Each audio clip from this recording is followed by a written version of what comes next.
Greetings. This is Bob from Daily Enduring Truth, and I'm glad to be with you today.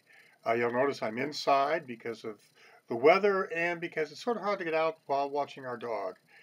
And my wife is still in the hospital, which we expected. Just to give you a quick update on her, she is recovering well. She's in a rehabilitation hospital. They moved her there, about a week ago, I guess. I told you last week. But she is improving.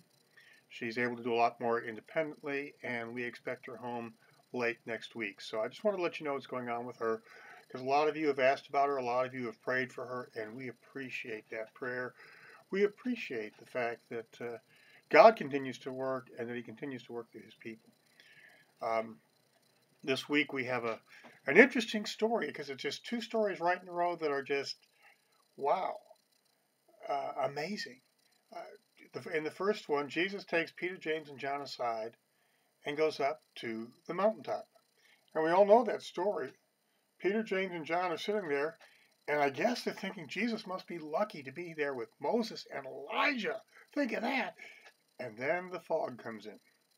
Cloud covers the mountain, and the voice of God comes out and says, "This is my beloved Son, in whom I am well pleased." And when the fog clears, there's only Jesus. Now, not only did that happen in real life, it's also a metaphor for how we live. We think about so many things other than what God wants, so many things other than what God is doing. But when the fog clears, there's only Jesus. So remember that as you go along. Now, the second story is coming down from the mountaintop. And when Jesus and the disciples get down, they run into a crowd arguing with His disciples.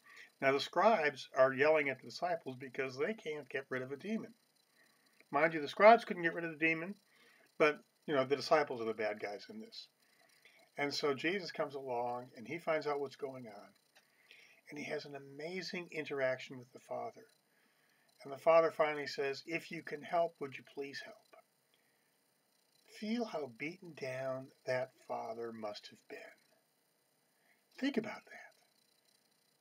Having had a child demon-possessed pretty much from birth, and all that he had to do, and yet He still loved him and He cared for him all that time.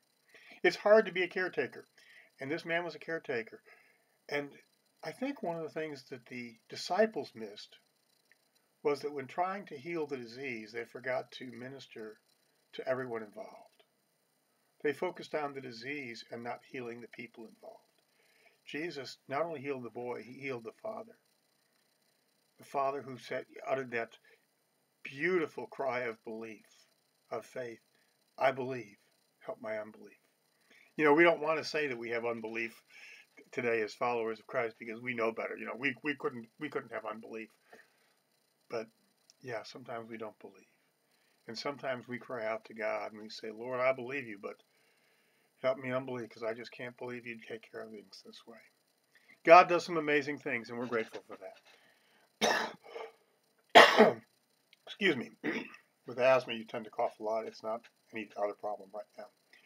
Now, I got to tell you something interesting, exciting is happening with our church, and I'm going to be helping a little bit as we go along.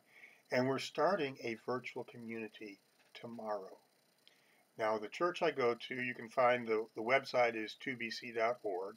We will have a Facebook community group called 2BC Community, and it will go live sometime tomorrow during the worship service, where it's going to be announced. Now, I can let you know it's coming up, but you're going to have to wait till sometime tomorrow, sometime after 11, to be able to log on. But we're looking at building a virtual community, and we want you there. We need you there to help be a part of sharing the love of Jesus Christ online. One of the great things about a virtual community is we can reach beyond any boundaries to share the love and the grace of Jesus Christ. And if you'd like to join us in that virtual community, I invite you to check in at 2bc.org tomorrow, or on the Facebook page, 2BC, Second Baptist Church, Corpus Christi. And we'd love to have you join with us. So, you all have a great week. Let God continue to show you